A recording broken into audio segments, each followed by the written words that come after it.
एक प्रश्न किसी ने किया कि आप जो प्रायः ये कहते हैं कि श्री जी सर्वोपरि और उन्हीं के अंश से दुर्गादि शक्तियां हैं, तो मुझे चुभता है कि जैसे आपकी इष्ट राधा महारानी है, ऐसे हमारी इष्ट माता जी हैं, तो आप कहते हो करोड़वें अंश में दुर्गा जी हैं श्री राधा रानी के, तो हमको भी तो चुभता है कि आप कहते हो, हम नहीं कह रहे। तस्मात् शास्त्रम प्रमाणन्ते कार्याकार्यो व्यवस्थितो।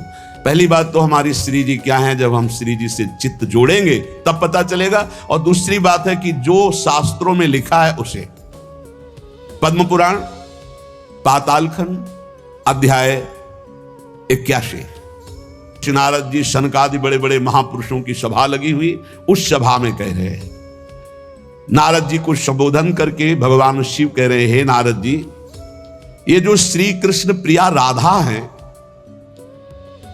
ये महाचैतन्य शक्ति स्वरूपा जितनी भी देवियां हैं, ये सब इनके अंश से प्रकट हुई है। ये अंतरंग विभूति हैं, इसीलिए इनको कोई जानता नहीं, अत्यंत गोपन तत्व है, इसीलिए इनका एक नाम गोपी है। श्री कृष्ण सदैव इनकी आराधना करते, इसलिए नाम इनका राधा है, और ये सदैव श्री कृष्ण की आराधना में रहती, इसलिए इनका एक नाम राधिका है। ये और श्री कृष्ण दो नहीं है, श्री कृष्ण में राधा है, राधा में श्री कृष्ण है। ये राधा परादेवता है। जितनी भी लक्ष्मी आदि शक्तियां सब इन्हीं के अंश से हैं। आपको भगवान का आह्लाद कहा गया है, आह्लाद, और जब मूर्तिमान ये हुई तो राधा कह गई, किशोरी जी कह गई। और तत्कला कोटि कोटि अंशा, भगवान शिव बोल रहे हैं, तत्कला कोटि कोटि अंशा दुर्गाद्य त्रिगुणात्मिका। दुर्गा आदि जितनी त्रिगुणात्मिका दैवी शक्तियां हैं, ये इनके कला से करोड़वें अंश में प्रकट है। ये ही प्रकट है, पर करोड़वें अंश में प्रकट है। हम नहीं कह रहे, ये भगवान शिव कह रहे हैं। जो राधा कृपा कटाक्ष पढ़ते हैं, वो पढ़ के देखे, आखिरी में भगवान शिव कह रहे हैं, क्रियेश्वरी मखेश्वरी स्वधेश्वरी त्रिवेद भारतीश्वरी प्रमाण शासनेश्वरी। हमारे यहां सुधा निधि में महाप्रभु हरिवंश चंद्र जी कह रहे हैं, प्रेमणा सन्मधुरोज्ज्वल हृदय संगार लीला कला वैचित्री परमावधि भगवता पूज्य विकापी शता ईशानी च सची महासुख तनु शक्ति स्वतंत्रा परा श्री वृंदावन नाथ पट्ट महिषी राधयु सेव्यामम। बोले तत्कला कोटि कोटि अंशा, कला उन्हीं की कला, राधा की ही कला, श्री किशोरी जी के ही अंश से करोड़ों अंश में सब शक्तियों का प्रादुर्भाव हुआ। श्री राधा अपने अंश से महालक्ष्मी रूप धारण करती हैं, तो भगवान श्री कृष्ण नारायण रूप धारण करते हैं।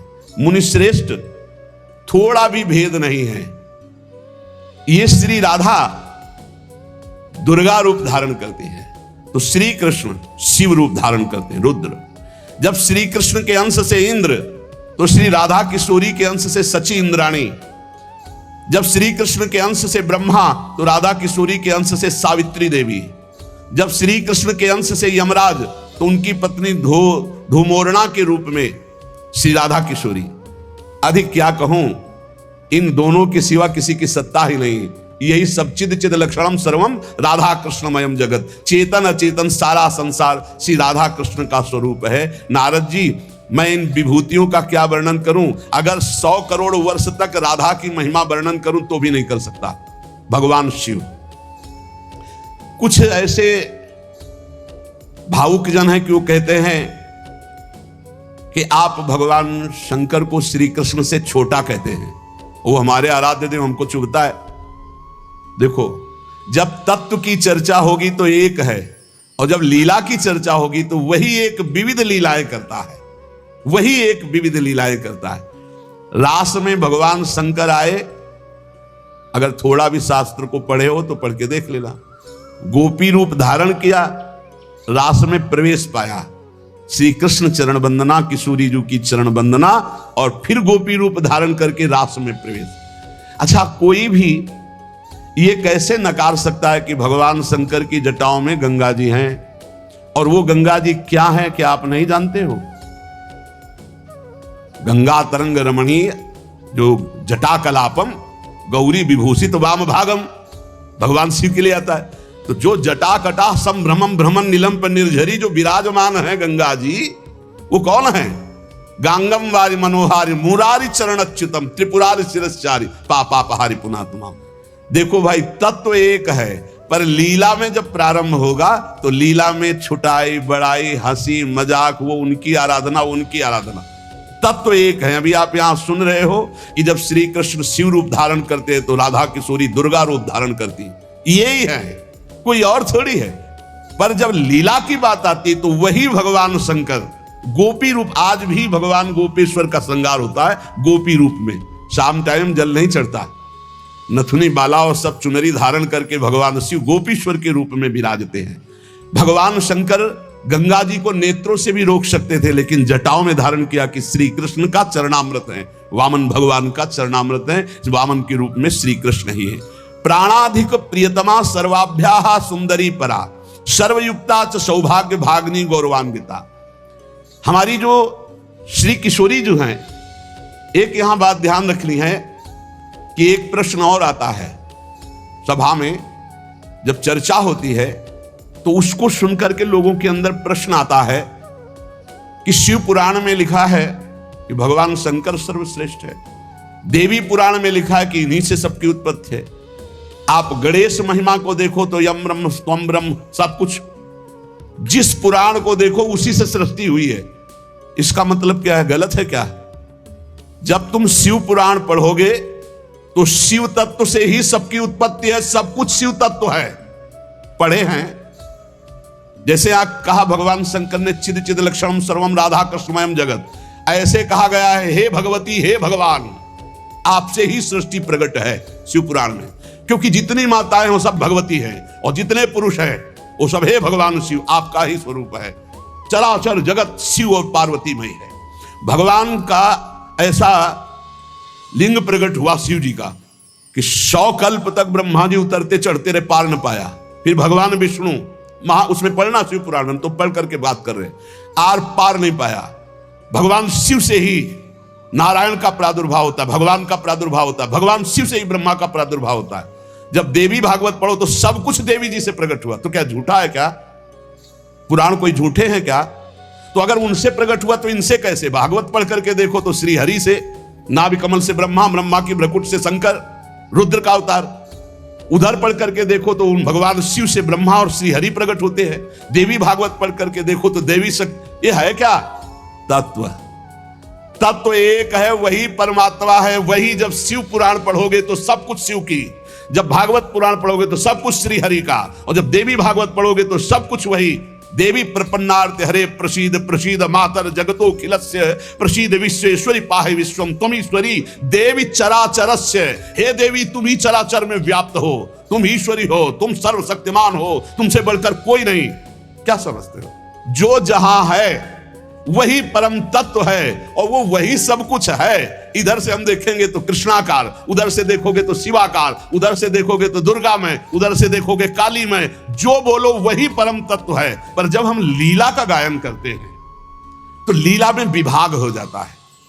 वही एक परमात्मा, वेद कहता है एकोहम बहुश्यामा, मैं एक बहुत रूपों में हो जाऊं। अब वही परमात्मा शासक बन गया, वही शासित हो गया, वही धर्मात्मा बन गया।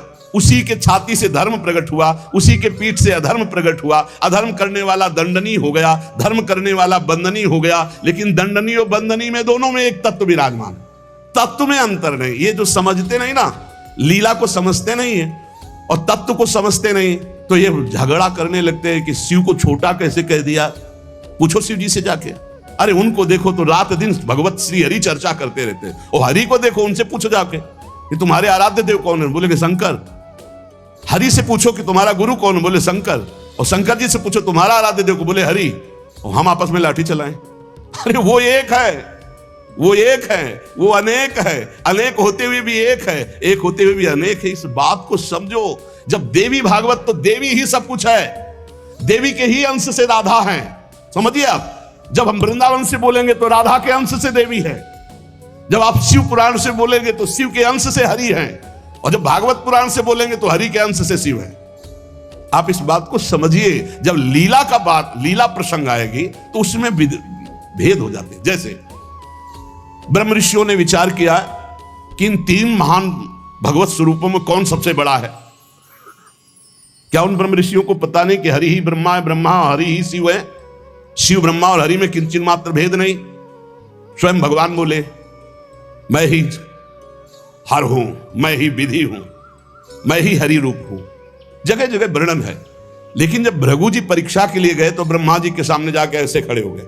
यह अभद्रता है गुरुजनों के सामने ऐसे खड़े होना, ऐसे नहीं खड़े हुआ जाता, यह अभद्रता कही जाती। गुरुजनों के सामने सावधानी पूर्वक हाथ जोड़कर या बहुत नम्र ऐसे। अब वो गए वैसे खड़े हो गए। ब्रह्मा जी ने कहा तो सभा की मर्यादा के विरुद्ध है, पर भृगु जी उनके पुत्र हैं, थोड़ा गुस्सा आया पर शांत रहे। शंकर जी के पास गए, बोले आओ भाई, बहुत दिनों बाद आगमन हुआ भृगु जी से। बोले हम तुम्हारे गले नहीं लगते, परम पवित्र रहते हैं। उठाया त्रिशूल उन्होंने हमको। भृगु जी शांत होकर के वहां और भगवान हरि के पास गए, सैया में पड़े हुए थे, सीधे लात मारी जाके, सीधे छाती पे लात। भगवान उठे और कहा मुझे पता नहीं था आप आ रहे हो, नहीं आपकी अगवानी करता, और चरण दाबने लगे। बोले आपके चरण बहुत कोमल है, मेरी छाती बहुत कठोर, कहीं चोट तो नहीं लग गई। और आज के बाद जब जब अवतार भी लेंगे तब तक आपका भृगु चरण चिन्ह ये हमारे छाती पे बना रहेगा, ये हमारा बड़ा सौभाग्य। आंसू आ गए भृगु जी के। अब आप क्या कहेंगे? कोई छोटा बड़ा नहीं। जब लीला होती है और एक ही तत्व है तो रंगमंच पर वही सब रूप धारण किए, जगन नाटक वही भवा, इस बात को सब। पर जब हम किशोरी जी की बात कहेंगे तो किशोरी जी के अंश से सब शक्तियां हैं, और जब आप दुर्गा की बात करें तो आपको वहां से दिखाई देगा किशोरी जी दुर्गा जी के अंश है, क्योंकि इधर से अंश वो, उधर से अंश वो उनकी अंशी, वो उनकी अंशी, कोई अंतर नहीं। इधर से हम बोलेंगे श्री कृष्ण के अंश से शिव, और जब शिव पुराण में पढ़ोगे तो शिव जी के अंश से श्री कृष्ण। अब इसमें संशय थोड़ी, क्योंकि वही एक तत्व है, विविध प्रकार से लीला कर रहा है। इसलिए भ्रम का तो ध्यान छोड़ दो, भ्रम छोड़ दो। जब जब जैसा अवसर आया वही रूप धारण किए तत्व विराज। पर जब लीला की चर्चा होगी तो माधुर्य रस में ऐश्वर्य का प्रवेश नहीं, भगवान के ऐश्वर्य का प्रवेश नहीं, तो और ऐश्वर्य शक्तियों की तो बात जाने दो। कभी आपको कोई भी शास्त्र मिला हो कि ब्रज में सुदर्शन चक्र का प्रयोग भगवान ने किया या प्रवेश हुआ, तो हमें बताना। कभी दिव्य वैभव का प्रयोग, क्योंकि ये माधुर्य का क्षेत्र है, ये जो ब्रज है ये वात्सल्य माधुर्य। कभी सुदर्शन चक्र से ब्रज में किसी को मारा हो, मुझे तो याद नहीं है। आप लोगों को कोई याद आवे तो हमको भी बता देना, क्योंकि अभी तक तो नहीं पढ़ा है। आगे अगर किसी को लगे, दूध पीते हुए पूतना को मारा, प्रवेश करके अगासुर को मारा, फाड़ के बकासुर को फेंक दिया, और उसका पैर पकड़ के धेनुकासुर को मारा। बस यही थप्पड़ घूसा इसी से पहुंचा दिया है। ना तो कौमोदकी गदा आई है, ना प्रभु की तलवार आई है, ना यहां सुदर्शन चक्र आया है, ना यहां दारुक सारथी रथ लेके आया है। ये ऐश्वर्य नहीं, ये प्रेम देश है, ऐश्वर्य का प्रवेश नहीं है यहां। और जहां कहीं ऐश्वर्य का कुछ दिग्दर्शन कराना चाहा तो वहां वात्सल्य ने डांट लगा दी है। जैसे मुख में जब मिट्टी खाई हो ऐश्वर्य दिखाना शुरू किया तो वात्सल्य ने डांटा है, यहां नहीं। तो तुरंत मैया को लगा मेरी आंखों का दोष कोई है, ये तो मेरा लाला है, ऐश्वर्य का। अब जब निकुंज की बात आती है तो इसमें तो बिल्कुल ऐश्वर्य का प्रवेश नहीं है। ब्रज में तो आप थोड़ा ऐश्वर्य की झलक दिखा दी, अंतर ध्यान हो गए, लेकिन निकुंज में कहीं नहीं कि अंतर ध्यान की लीला एक बार भी हुई हो। निकुंज में बताना पूरे वाणियों को पढ़ करके। अब जो निकुंज रस है इसमें कहीं वर्णन नहीं है कि अष्टभुजा का प्रवेश है या षोडश भुजा का। हमारी ही श्री जी सब अंशों से है, लेकिन ऐश्वर्य रूप नहीं, ये महामाधुर्य रूप है। इसी महामाधुर्य की महिमा की हम उपासना करते तो हमारे लिए हमारा उपास्य देव सर्वश्रेष्ठ है। और जब उपास्य देव की सर्वश्रेष्ठता की लीला में देखते हैं तब ये वर्णन आता है कि अनंत शक्तियां, देखो भगवान शिव ने स्वयं वर्णन किया कि ये जो अनंत शक्तियां तत्कला कोटि कोट्यंसा दुर्गाद्यस त्रिगुणात्मिका। अब देखिए वही प्रभु है शक्ति, वही है शक्तिमान, किंचन मात्र अंतर नहीं। लेकिन प्रभु आदेश करते हैं कि मैं अब अवतार लेने जा रहा हूं, भागवत में पढ़ के देख लेना। तुम हे महाशक्ति बलराम जी का आकर्षण करके रोहिणी के गर्भ में डालो और मैं स्वयं अवतार लो। तुम जाकर नंद बाबा के यहां कन्या रूप से पूरी लीला पढ़ के देख लो। और नाम चामुंडा, कुष्मांडा, दुर्गा आदि तुम्हारे विविध नाम भगवान ने रखे और तुम सबकी कामना पूर्ण करने वाली होगी। जाओ मेरा आदेश है, ऐसा करो। भगवान ने आदेश किया, शक्ति कार्य कर रही। भगवान की प्राप्ति के लिए उसी शक्ति की आराधना कात्यायनी रूप से गोपिकाएं करते हैं। कि मुझे श्री कृष्ण पति रूप में प्राप्त हो। उसी शक्ति की आराधना सीता जी गौरी पूजन करती है। और सीता जी कौन है? काल रात्रि निश्चर कुल केरी, महाकाल रात्रि स्वरूपा उनको गोस्वामी जी ने कहा। काल रात्रि निश्चर कुल केरी, यही सीता पर प्रीति घनेरी। ये नहीं समझ रहा रावण की साक्षात इसका काल पधारा है। एक काल रात्रि महाशक्ति स्वरूप चाट जाएंगे, कुछ नहीं बचेगा लंका में। ये दुष्ट जिनके प्रति विरोध भाव कर रहा है कौन है? वही गौरी है और वही गोरी है, वही महाशक्ति है और वही सीता जी है। अब आप समझिए, आदि शक्ति जय जग उपजाया, सीता जी गौरी पूजन कर रहे हैं। गौरी जी खसी माल मूर्ति मुस्कानी, जाओ मनुजा हिराची मिली सोबर साध सुंदर साव। तो सीता जी कौन है? मनुष्य रूपा को भगवान राम कह रहे। आदि शक्ति जय जग उपजाया, सो अवतरी मोरिया माया। अरे कोई भेद नहीं, कहीं भेद नहीं। पर जब लीला की बात करेंगे तब लीला में भेद दिखाई दे रहा है कि सीता जी गौरी जी का पूजन कर रहे हैं, उनसे वरदान प्राप्त कर रही हैं। और भगवान प्रिया सती को संशय हो जाता है। लीला भेद देखो कि ये राम जी कैसे सच्चिदानंद में, जब हे खग हे मृग हे मधुकर श्रेणी, पूरा प्रसंग पढ़ करके देखो आप। और है कौन? या देवी सर्वभूतेषु बुद्धि रूपेण संस्थिता। जब लीला में देखोगे तो तत्व की बात भूलना पड़ेगा, तभी स्वाद आएगा। और जब तत्व देखोगे तो शांत रस आएगा। ये दास्य वात्सल्य सख्य, ये रसों का स्वाद नहीं मिल पाएगा। उसमें एक ही तत्व है, तो समझ में आ रहा है वही तत्व है। जब लीला में देखोगे तो आपको वही तत्व परशुराम है, वही तत्व राम जी है। लेकिन राम जी के आगे परशुराम जी घुटने टेक कर जय जय जय रघुकुल केतु, भृगुपति गए तपहि बने हेतु। ये समझना होगा। ये जो आजकल के नए बच्चे ना, ये तर्क वितर्क शुरू कर देते हैं। लीला में तर्क वितर्क नहीं होता है, तत्व में एक ही वस्तु है। तत्व की जब बात करोगे तो आप क्या समझते हो? कितने दिन से तुम दुर्गा जी की उपासना करते हो? बचपन से आराधना, और पूरी अम्मा मान के, पूरी जैसे अपनी अम्मा, पूरा आसक्ति अम्मा, आद्या शक्ति दुर्गा, और पिता भगवान शिव। तुम समझते नहीं हो, जहां हमें भेजा है उस तत्व को, जो समझाया उस तत्व से बोल रहे।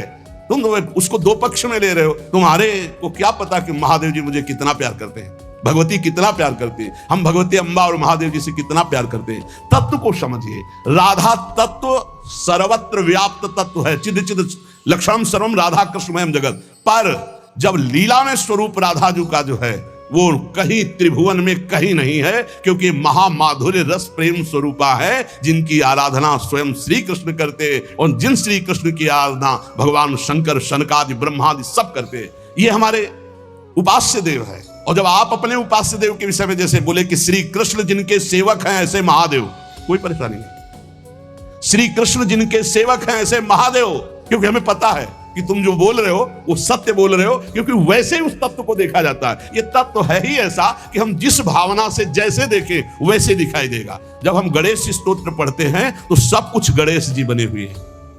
जब राम स्तोत्र तो सब कुछ राम, जब कृष्ण सब कुछ कृष्ण, जब नरसिंह तो सब कुछ नरसिंह, जब वाराह तो सब कुछ वाराह, वही बने हुए, दूसरा कोई नहीं। इसमें हमें कोई संशय नहीं है।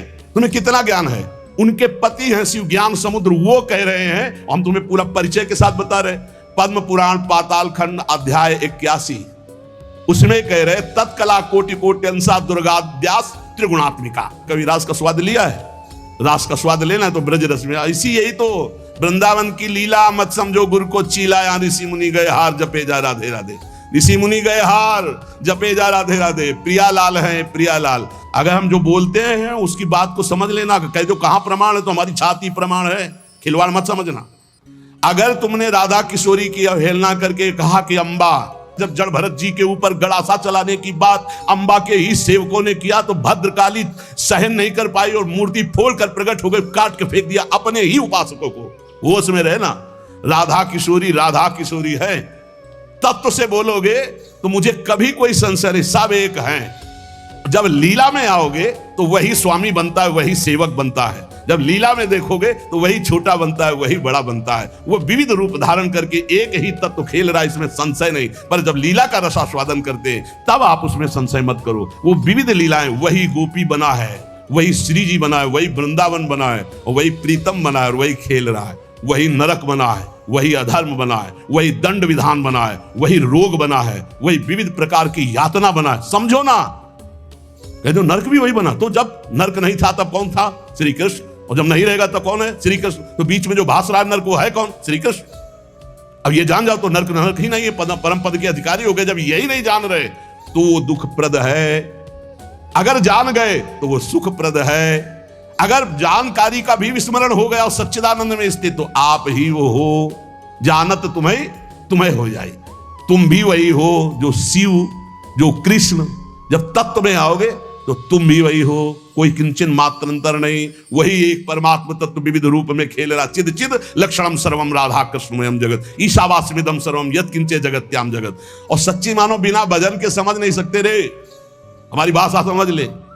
ये तर्क वितर्क से नहीं समझ सकते। जब तक ब्रह्मचर्य नहीं रहोगे, पवित्र आहार नहीं करोगे, लाखों नाम जप नहीं करोगे, तब तक वैसे समझ जाओगे ये कोई बातों का विषय है। भजन नहीं करोगे, परमात्मा तत्व तुम्हारे तर्क वितर्क से समझ में आएगा। इसलिए समझा देते कि समझ लो, तुम्हारा मंगल हो जाए। और अगर ऐसे पक्ष विपक्ष की भावनाएं रखोगे तो तुम्हें संतों में दोष दर्शन हो जाएगा। पक्की बात समझ लो। इसलिए बहुत सावधान। यहां से जो चर्चा होती है वो भगवत प्रसाद स्वरूप होती, उसका पान करो तर्क छोड़ करके। खूब नाम जप करो, डट के बन जाओगे। खूब संतों की चरण धूलि माथे पे। हाँ, लहु गणित तत्प्रसाद याति न चेज्या न निरूपणात् गृहाद्वा न छंदसा न जलांग सूर्यो बिना महात्पाद रजोभिषेकम। रज लगाओ, संतों की चरणामृत पियो, संतों के वचनों का श्रद्धा विश्वास पूर्वक बढ़िया मंगल में ज्ञानी हो जाओगे। आपको कोई संशय नहीं रहेगा। पर लीला में बड़ा अंतर है। जब विमान पे चढ़ा हुआ जो वृत्तासुर बने थे, चित्रकेतु उनका नाम, और जब भगवान शिव को वो ऐसे शब्द जो नहीं बोलने चाहिए वो बोल रहे थे तो अंबा जी गुस्सा हो गई। तो भगवान शिव ने कहा था कि तुम्हारे क्रोध और श्राप का उसके ऊपर कोई फर्क नहीं पड़ेगा। क्यों? बोले श्री हरि का निजन है, साप दे दिया जा, दैत्य हो जा, क्या फर्क पड़ा? अंतिम समय जो वृत्तासुर की स्थिति है वो देख लो, जो भगवान शिव ने, कोई फर्क नहीं पड़ने वाला। क्यों? वो भगवान श्री हरि का निज जन है, भगवान का जन, भगवान शिव का है। भगवान शिव को भी गुस्सा नहीं आया, अंबा जी को गुस्सा आ गया। ये ऐसे जगत गुरु भगवान शिव से ऐसे नहीं बात करना चाहिए, विमान से उतरकर साष्टांग दंडवत होना चाहिए। त्रुटि है तो भगवान शिव ने कहा त्रुटि होते हुए भी श्री हरि का, इसलिए इसके ऊपर कोई फर्क नहीं पड़ेगा। और नहीं बना वृत्तासुर मिला तो ऐसा वृत्तासुर बना कि हाहाकार त्रिभुवन में मच गया। होश उड़ गए देवताओं के। तब दधीच की हड्डियों से वज्र का निर्माण हुआ। जब देखा कि हाथ में ऋषि का जो अस्थि पंजर, उसी से वज्र का निर्माण हुआ है, तो कहा देवराज ये मत सोचना मैं वज्र से डर रहा हूं, रुक जा। भगवान हरि से बात की। जैसे छोटा सा बछड़ा अपनी माँ की, जैसे घोंसले में बिना पंख उगे हुए बच्चा चिड़िया का अपनी माँ का, जैसे परदेश गए हुए पत्नी अपने पति का चिंतन, हे नाथ ऐसे ही हमारी वृत्ति आप में लगी रहे। और आप चलाओ, ये अमोघ है, चिंता मत करो, ये अमोघ है, मेरे ऊपर चलाओगे विध्वंस हो जाऊंगा, क्योंकि मैं जानता हूं ये क्या स्थिति वृत्तासुर की। अंतिम समय एकदम भगवदाकार वृत्ति जो बड़े बड़े ब्रह्म ऋषियों की होती है, वही महाभागवत वृत्तासुर। इसलिए हरि सर्वत्र सब रूपों में व्याप्त है, इसमें कोई संशय नहीं। मत्तः परतरम नान्यत् किंचिदस्ति धनंजय। पर पुराणों में जो है, जहां जिस पुराण की चर्चा वही सर्वोपरि है। अगर देवी भागवत तो सर्वोपरि, उसी से सबका प्रादुर्भाव। शिव पुराण तो सर्वोपरि, उसी से सबका प्रादुर्भाव। गणेश तो उसी से सबका प्रादुर्भाव। आदि गणेश जिसकी पूजा ब्याह में माता पार्वती और भगवान शंकर भी करते हैं। जिधर देखो उधर वही परम तत्व है, इसलिए कोई छोटा नहीं। पर जब लीला में आएगा तो एक स्वामी बनेगा, एक सेवक बनेगा, विविध प्रकार की लीलाएं होंगी। लीला में प्रश्न नहीं, तत्व में अगर प्रश्न उठाओ तो एक ही तत्व है, उसमें कोई अंतर नहीं। पर जब लीला होती है, जैसे अब शिष्य की लीला, गुरु की लीला, अपराधी की लीला, जीवन मुक्त की लीला, लेकिन तत्व एक ही है, तत्व में अंतर नहीं है। अब तत्व का भाव अंदर जब जागृत हो जाएगा तो जानत तुम्हें हो जाए, वो वही बन जाएगा, उसमें कोई अंतर नहीं। पर लीला में अंतर जीवन भर बना रहेगा। तत्वबोध होने के बाद ऐसा थोड़ी कि गुरु के समान जाकर आसन में बैठ जाए। चाहे जितना बड़ा तत्व ज्ञानी हो, जब गुरु बैठे होंगे तो सर झुका के उनके चरणों में बैठेगा। तत्वबोध हो चुका, जानत तुम्हें हो जाए, वो भगवान स्वरूप हो चुका है, लेकिन गुरु है इसलिए नीचे बैठेगा। इसलिए कभी कोई भगवत चरित्रों पर संशय ना करे। कोई छोटा बड़ा नहीं है, पर जब खेल खेलने में उतरते हैं तो वही तत्व छोटा बनता है, वही बड़ा बनता है, वही स्वामी बनता है, वही सेवक बनता है। विविध प्रकार से वो जगन नाटक वैभवा, अपने जगत में नाटक का स्वरूप करके वो वैभव प्रकाशित कर रहा है। ये खेल जान जाओ। या रहस्य रघुनाथ कर बेग न जाने कोई, जो जाने रघुपति कृपा तो सपने मोह न होए। ये जो अज्ञान की बातें करते हैं, इनके अंदर भजन नहीं, इसलिए जान नहीं पाते। प्रवचन धंधा नहीं, प्रवचन है ये। जो तुम्हारे हर दुर्गुण दुराचार का नाश करके तुम्हें सतमार्ग में स्थापित कर देगा। ये वो नहीं है, ये कोई धंधा नहीं, ये केवल केवल भगवत प्राप्ति के लिए। और यहां जितनी चर्चा होती है वो सब उसी एक तत्व की होती है, और उसी एक तत्व में कोई स्वामी है, कोई सेवक है, कोई महान है, कोई छोटा है, बस तत्व में अंतर नहीं। आपने लाखों बार सत्संग में सुना होगा कि तत्व एक ही है, इसमें कभी संशय नहीं है। हाँ, जब उसकी लीला चलती तो लीला में भेद है, और लीला रसास्वादन में भेद है, और रस की भाव गरिमा में भेद है। जैसे कोई सखा है तो कोई दास है, कोई गोपी है तो कोई सहचरी है, और अलग अलग भावों से उसी परमात्मा तत्व का रसास्वादन हो रहा है। अंतर की इसलिए सब संशय छोड़कर एकमात्र भगवद आश्रित, जहां तुम जो हो। गणेश उपासक के लिए सर्वोपरि गणेश, सब उनके नीचे। देवी उपासक के लिए सर्वोपरि देवी, सब उनके नीचे। शंकर उपासक के लिए शंकर जी सबसे उनके सामने। कृष्ण उपासक के लिए कृष्ण सर्वश्रेष्ठ, राम उपासक के लिए राम। हमें कोई संशय नहीं, क्योंकि वही तत्व बैठा हुआ है। पर जब लीला में देखो तो हनुमान जी बन के शंकर जी ही चरण पकड़े राम जी के, और राम जी सेवक बन करके रामेश्वर की स्थापना करते। लीला में तुम कहां काट सकते हो? लीला में तर्क वितर्क नहीं, एक ही तत्व है, उसमें कोई अंतर नहीं। इसलिए बहुत सावधानी पूर्वक संतों के वचनों को सुना जाए और अपने चित्त में धारण करके भगवदानंद की प्राप्ति की जाए, जिसके लिए हमको अवसर मिला है। कहीं हम इधर उधर दोष दर्शन करके अपने परमार्थ से भ्रष्ट ना हो जाए। इसे ध्यान से सुन लो। जो जिनकी उपासना कर रहा है उसके लिए वो सर्वोपरि है। सर्वोपरि इसलिए कि वही सर्वोपरि तत्व है, दूसरा कोई नहीं है। पर जो जहां उपासना कर रहा है उसके लिए गर्व होना चाहिए कि हमारे उपास्य देव सर्वोपरि हैं। तर्क की जरूरत नहीं, मान्यता की जरूरत है। आप सर्वोपरि मानेंगे तभी तो आपका मन आराध्य देव में पूर्ण समर्पित होगा, और जब आप अनुभव करेंगे तो सब रूपों में मेरा ही आराध्य देव है, ऐसा आपको अनुभव होगा। और यही अनुभव होना परम सत्य अनुभव होना है। इसलिए खूब नाम जप करो, अच्छे आचरण करो, तर्क वितर्क मत करो। लीला अलग क्षेत्र है, तत्व ज्ञान अलग क्षेत्र है। तत्व का बोध होना और लीला में प्रवेश होना, दोनों में बहुत अंतर है। जब लीला की बात आएगी तो तत्व अंतर ध्यान हो जाता है, नहीं तो कैसे ध्यान है? मेरे प्रभु, इस समय मेरे प्रभु को शयन कराना है, मेरे प्रभु को भोग लगाना है, इस समय मेरे प्रभु को मंगलारती, इस समय मेरे प्रभु को जल पिलाना है, इस समय मेरे प्रभु को इत्र लगाना है। ये हम तत्व से थोड़ी देख रहे हैं, हम भाव से देख रहे हैं। भावोत्सवेन भजताम रस कामधेनु। और जब हम भाव से देखते हैं तब हमको ये दिखाई देता है कि हमारी श्री जी के समान केवल श्री जी है, दूसरा कोई नहीं है। क्योंकि दूसरा कोई है ही नहीं। मेरे तो गिरधर गोपाल, दूसरो न कोई। ये हमको देखना, मीरा जी से लड़ना थोड़ी है। नहीं करो पूजा भाई, हमको परेशान कब कर रहे हैं? हम तो कह रहे मेरे तो गिरधर गोपाल, दूसरो न कोई। उनकी नंद कह रही थी ये हमारी कुल देवी पूजा को, बोले करो ना। बोले नहीं तुमको करना पड़े। बोले हम तो नहीं करेंगे, हमारे तो गिरधर गोपाल, दूसरो न कोई। जाके सिर मोर मुकुट मेरो पति सोई। उनका नहीं करना चाहिए। बोले क्यों करना चाहिए? बोले सुहागवती होती, वो विधवा थी। बोले तुमने कुल पूजन नहीं किया क्या? तुम क्यों वैधव्य को प्राप्त हो? बस यही जगह से शुरू हो गया था उसका द्वेष भाव, बहुत प्रचंड द्वेष। तो सच्ची मान लो, हमारी प्रार्थना मान लो, झगड़ा झंझट की भावनाओं का त्याग करके एक ही परम तत्व है। जब लीला में उतरता है तो आप पढ़ के देख लो भागवत में। भरत जी जो जड़ भरत जी के रूप में है, देवी उपासक उनको ले गए और बलि देना चाहते थे। तो जे ही सर झुकाया तो अंबा जी के हृदय में आग लग गई। ऐसे परम निर्मल पुत्र का वध मां सह सकती? हार करके मूर्ति प्रकट हो गई, काट के फेंक दिए। भागवत में पढ़ के देख लो भाई। वही परम तत्व है जो श्री कृष्ण है, वही काली है, जो काली है वही श्री कृष्ण है। मुझे समझने में इतना भी भेद नहीं, लीला में बड़ा भेद है।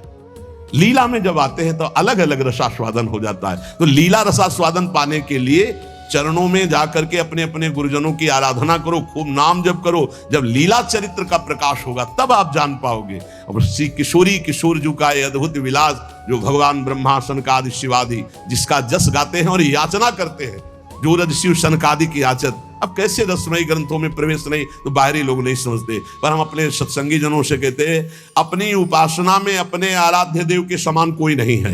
ये सबको मानना चाहिए। जब तक मानोगे नहीं,